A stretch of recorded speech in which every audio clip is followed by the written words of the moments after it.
სახელითა მამისათა და ძისათა და სულისაწმინდისათა.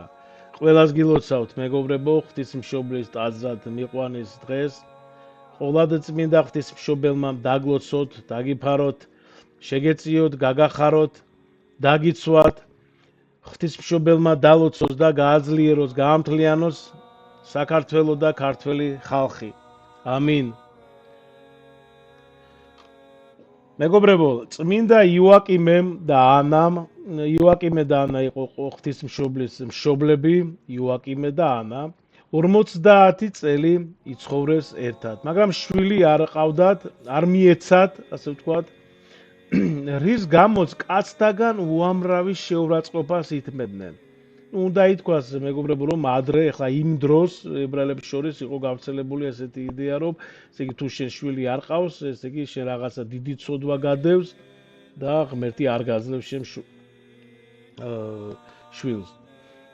და ერთხელ მღვდელმთავარმა იოაკიმეს მსხვერპლიც კი არ მიიღო. უთხრა, ეტყობა, ბევრი დაფარული ცოდვა გაქვსო, რა კი ღმერთი შვილს არ გაძლევსო. დიდმა მწუხარებამ მოიცვა მართალი ცოლ-ქმარი. წმინდა ანამ გოდებით აღუთქვა უფალს, რომ თუ წყალობას მოიღებდა და შვილს აჩუქებდა, მასვე შესწირავდა. უფალმა შეისმინა ანას ლოცვა, ქალს მთავარანგელოზი გაბრიელი გამოეცხადა და ახარა, რომ ეყოლებოდა ასული მარიამი, რომლის წიაღიდანაც ქვეყნიერებას მაცხოვარი მოევლინებოდა.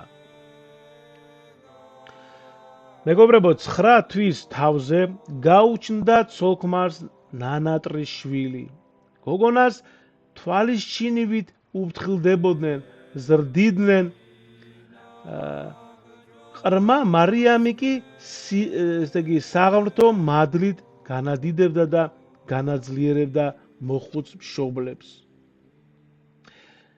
მეგობრებო, მარიამი 3 წლის გახდა და დაუდგა ჟამი მშობლებთან განშორებისა. წმინდა იოაკიმესა და წმინდა ანას კარგად ახსოვდათ მთავარანგელოზის ნათქვამი და გადაწყვიტეს საზეიმოდ, როგორც მესიის დედას ეკადრებოდა, მიეყვანა ტაძრად მხოლოდ შობილი ასული. სტუმრად ნათესავები, მეზობლები და მეგობრები მიიწვიეს.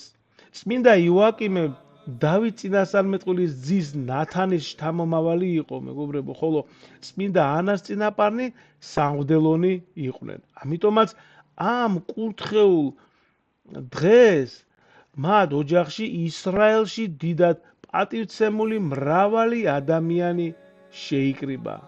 ყრმა მარიამს სადედოფლო შესამოსელი ჩააცვეს. მოხუცი მშობლები გოგონას აქეთ-იქით ამოუდგნენ, ხელები ჩასჭიდეს და ასე გაუდგნენ გზას ნაზარეთიდან იერუსალიმისკენ. წინ ქალწულთა გუნდი მიუძღოდათ, უკან კი ნათესავთა და მეზობელთა კრებული მიყვებოდათ ანთებული ლამპრებით ხელში. აცხადა დავითის წინასწარმეტყველება, დაივიწყებსო ასულიერსათვისა, სახსა მამისათვისისასა და მიეგვრაებაო უფალ საბაოts, რამე თუ გულმან უთქვას, მეუფესა სიკეთისთვის მისისა. ეს გზა ფსალმუნთა გალობით განვლეს, მეგობრებო, მესამე დღეს განთიადის ჟამს შევიდნენ იერუსალიმში, მთელი ქალაქი გამოვიდა ამ დიდებული პროცესის სანახავად.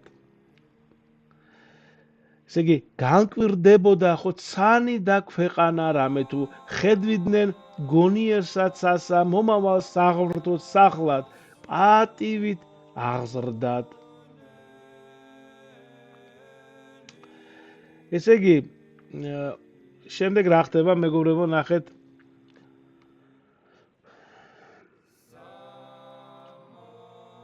ტაძრიდან ესე იგი შევიდა მოზეიმე კრებული ტაძრის ეზოში და შეიყვანა სულიერი ტაძარი დიდისა მეუფისა, ხო, ყრმა მარიამი. წინამძღოლ ქალწულთან გუნდს შეუერთდნენ უფლის ანგელოზებიც, ხო?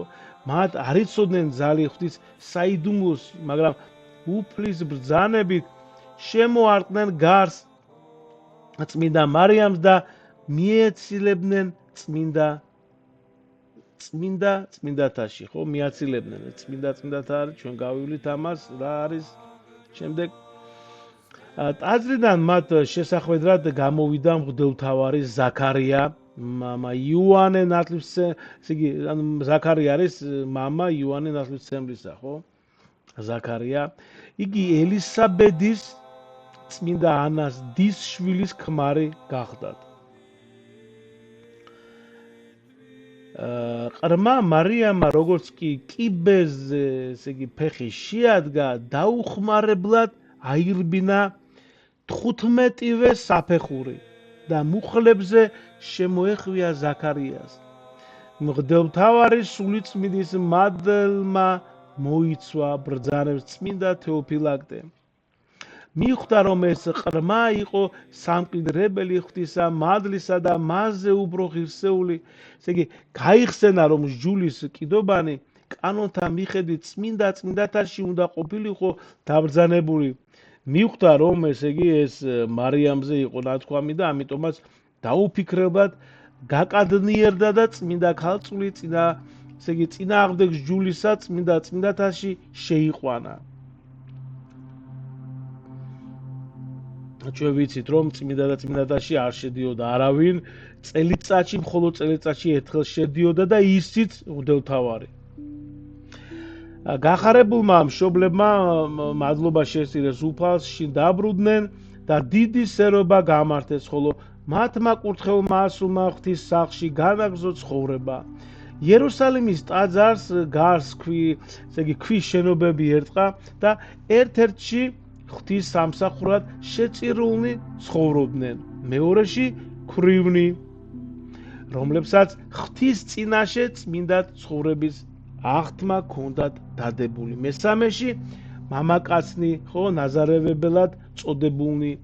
წმინდა ზაქარიამ ყრმა მარიამი ქალწულებს ჩააბარა აღსაზრდელად.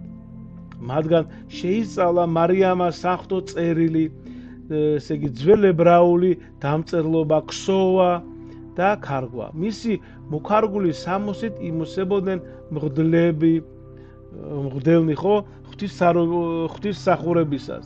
რამდენიმე წელიწადში მარიამის მშობლები გარდაიცვალნენ და ყოვლა წმინდა ქალწულმა ღვთის ნებას პირადი ღვაწლით შემატა. ცისკრიდან მესამე ჟამამდე ლოცვად იდგა, მესამიდან მეცხრე ჟამამდე ან ხელსაქმოდა, ან წმინდა წერილის ხელსაქმობდა, ხო, ან წმინდა წერილს კითხულობდა, მეცხრე ჟამიდან ისევ, ესე იგი, ლოცვას იწყებდა, სანამ უფლის ანგელოზი არ გამოეცხადებოდა და ზეციურ საზრდელს არ მისცემდა. ლოცვით კი ყოველთვის წმინდათაში ლოცულობდა. ყოველ დღე მოიხილავდნენ მას ანგელოზნი, ბრძანებს ნეტარი იერონიმე. ესე იგი, თუ ვინმე მკითხავს, ყოვლად წმინდა ქალწული იქ როგორ ატარებდა სიყმაწვილის დღეებსო, უპასუხებ, რომ ეს იციან მხოლოდ ღმერთმა და მთავარ ანგელოზმა გაბრიელმა, შობიდან განუშორებლად მისმა მცველმა, რომელიც სხვა ანგელოზებთან ერთად ხშირად მიდიოდა მასთან და სიყვარულით ესაუბრებოდა. ყველაფერი კი ღვთისმშობლის ტაძრად მიყვანებით დაიწყო. მეგობრებო, ამ კურთხეულ დღეს განგებულებისა ღვთისა დასაბამი არის და საუკუნიდან საიდუმლოსა მის აღსრულებისა დაწყება. ამიტომაც ამ დღეს განსაკუთრებით ზეიმობდნენ ძველი დროის ქრისტიანები.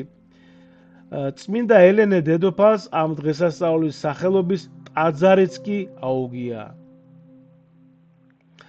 ღვთის სასופველოში მართალნი პეტრე მოციქულს შეყავს, ხოლო ცოდვილნი თვით ყოვლად წმინდა ღვთისმშობელსო, ბრძანებს წმინდა ამბროსი ოპტინელი და ჩვენც მაშრვანი და ტვირთმძიმენი ნურასოდეს დავკარგავთ იმედს, არამედ სასოებით, ანუ იმედით შეურდეთ დედობრივთა წიახთა ღვთისმშობლისათა, რათა მეუხებითა მისითა შეგვიწყალოს მისგან შობილმა ქრისტე ღმერთმა. კიდევ ერთხელ გილოცავთ მეგობრებო, ღმერთმა გაგახაროთ და დაგლოცოთ ღვთისმშობელმა. მადლობა, ამინ.